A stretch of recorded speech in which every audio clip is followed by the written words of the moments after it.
எங்கட பிரதேசத்தை எப்படி கட்டியெழுப்ப வேணும், எந்த பிரதேசத்தை எந்த திட்டத்தை செய்ய வேணும், ஒரு இணைந்த திட்டத்தை வடக்கு கிழக்கில் இருக்கிற 8 மாவட்டங்களை நாங்கள் செய்திருக்கிறோம். ஆனால் அப்படியான விஷயங்களை செய்வதற்கு கூட எங்களுக்கான அந்த அதிகாரம் இல்லாமல் இருக்கின்றது. அதனால தான் சொல்கின்றேன், என்பிபி அரசாங்கம் நாங்கள் அபிவிருத்திக்கு தடையல்ல, தேசிய மக்கள் சக்தி அரசாங்கம் தான் மாகாண சபை தேர்தலை நடத்தாமல் அபிவிருத்திக்கு தடையாக இருக்கிறார்கள். தலைவரும் செயலாளரும் சொன்ன மாதிரி நானும் எனக்கும் இந்த கிராமத்துக்கு ஒரு தொடர்பு இருக்குன்னு சொல்லிட்டு என்னுடைய உரையை ஆரம்பிக்கலாம்னு நினைக்கின்றேன். எனக்கு இன்றைக்கு அதுதான் ட்ரெண்ட் போல தெரியுது, எல்லாரும் ஏதோ ஒரு வகையாக. ஆனால் தலைவரும் செயலாளரும் சொல்ல முதலே அது சம்பந்தமாக எங்களுடைய மானிப்பாய் பிரதேச சபை கௌரவ உறுப்பினரிடம் ஒரு கோரிக்கையை முன்வைத்தான். பலருக்கு தெரியாத ஒரு விடயம், என்னுடைய அம்மாவினுடைய அப்பா மானிப்பாயை சேர்ந்தவர்.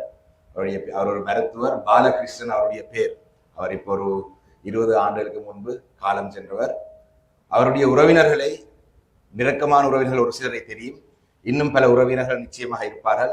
மானிப்பாயிலே பாடிச்சு மானிப்பாயிலே பாடசாலைக்கு சென்றவர். அப்ப எங்களுடைய மானிப்பாயினுடைய கௌரவ உறுப்பினர் அவர்கள் என்னுடைய உறவினர்களை, தூரத்து சொந்தங்களை தேடி தருவதாக சொல்லியிருக்கிறார். அதையும் இந்த ட்ரெண்டாக இருக்கிறபடியா நானும் அந்த கருத்தை சொல்லி என்னுடைய உரையை ஆரம்பிக்கலாம் நினைக்கின்றேன். அதுவும் ஒரு காரணம், நான் இந்த நிகழ்விலே கலந்து கொள்றதுக்கு இணங்குனதுக்கு. நான் உண்மையிலே வடக்கு மாகாணத்துக்கு வருகை தந்தது இன்னும் சில நிகழ்விலே கலந்து கொள்வதற்காக.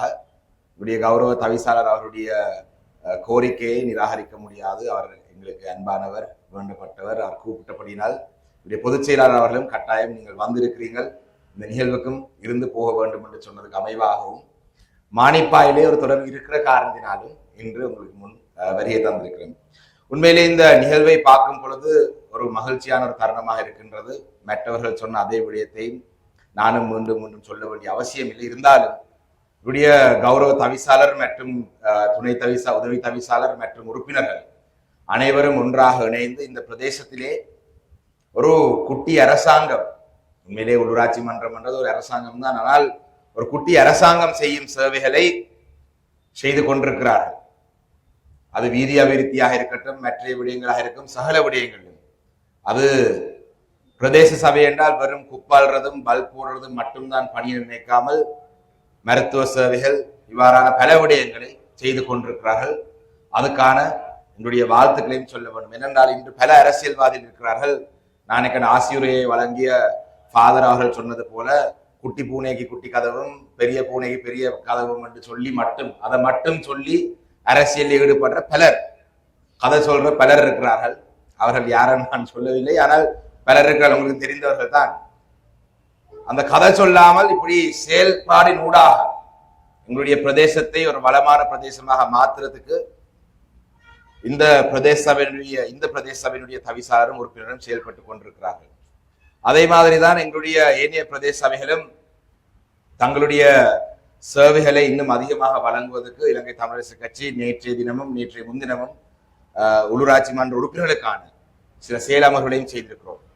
ஆனா இதிலே ஒரு சுன்னாகம் பிரதேசத்திலே பிரதேச சபையால் இவ்வளவு வேலைகள் செய்யலாம் என்று சொன்னால், எங்களுடைய கையிலே அரசியல் அதிகாரம் இருக்குமாக இருந்தால் இன்னும் எவ்வளவு வேலைகளை நாங்கள் இணைந்து செய்யலாம் என்றதை நான் இந்த இடத்திலே மிக முக்கியமாக சொல்ல வேண்டும்.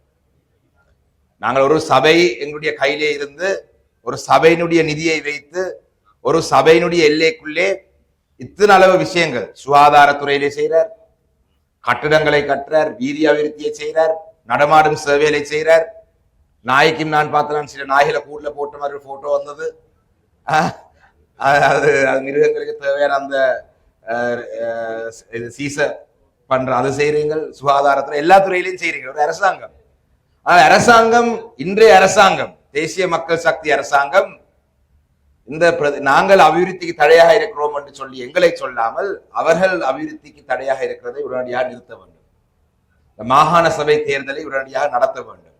இந்த மாகாண சபை தேர்தல் நடக்குமாக இருந்தால் எங்களுடைய உள்ளூராட்சி மன்றங்கள், அனைத்து உள்ளூராட்சி மன்றங்களை இணைத்து ஒரு வாரத்துக்கு ஒரு உள்ளூராட்சி பிரதேசத்திலே எல்லா வாகனங்களையும் இணைத்து இப்பயும் செய்யலாம். நாங்கள் உள்ளூராட்சி மன்றத்துக்குள்ளே பேசி சபையிலே ஒரு பிரேரணையை முன்வைத்து நாங்கள் வாகனங்களை ஷேர் பண்ணி கொள்றோம். ஒரு வாரம் இந்த வாரத்துக்கு சென்றால் எல்லா யாழ்ப்பாணத்தில் எல்லா உள்ளூராட்சி மன்றத்தில் இருக்கிற வாகனங்களையும் எடுத்து ஒரு வாரம் ஃபுல்லா அந்த பிரதேசத்தை துப்புரவுப்படுத்துறதோ ஒரு அபிவிருத்தி திட்டம் செய்யலாம். நாங்கள் மட்டக்களப்பு செய்யறதுக்கான சில திட்டங்களை வைத்து இருக்கிறோம். எங்கள்கிட்ட மண் இருக்கு, எங்கள்கிட்ட கிரவல் இருக்கு, எங்கட சில சபைகள்ல ரோலர் இருக்கு, சில சபையில மோட்டர் கிரேட்டர் இருக்கு, சிலதுகள்ல பேக்கோ இருக்கு, சிலதுகள் ஒன்றும் இல்லை. அப்ப எல்லாத்தையும் இணைத்து எல்லா சபைகளிலும் சில நடவடிக்கைகளை செய்யறதுக்கான யோசனைகள் இருக்கு. ஆனால் ஒரு மாகாண சபை இயங்குமாக இருந்தால் இந்த உள்ளூராட்சி மன்றங்கள் என்ற அந்த சப்ஜெக்ட், அந்த உரிய பொறுப்புள்ளவர்கள் அந்த அதிகாரத்துடன் இன்னும் பல சேவைகளை இந்த பிரதேசத்துக்கு செய்யலாம். இந்த அரசாங்கத்தினுடைய நிதி இல்லை, இது எங்களுடைய மக்களுடைய வரிகாசிலே தான் இந்த அபிவிருத்தி திட்டங்களை முன்னெடுக்கிறார்கள். இந்த வரிகாசை இன்னும் அதிகரிக்கிறதுக்கு, வெளிநாட்டில இருந்து இன்னும் நிதியை எடுத்துக்கொள்றதுக்கு பல விடயங்களை மாகாண சபை இருந்தால் செய்யலாம். இன்று உலக வங்கியினுடைய நிதி $200 மில்லியன் வடக்குக்கும் கிழக்குக்கும் வேர்ல்ட் பேங்க் ஒதுக்கி இருக்கிறார்கள்.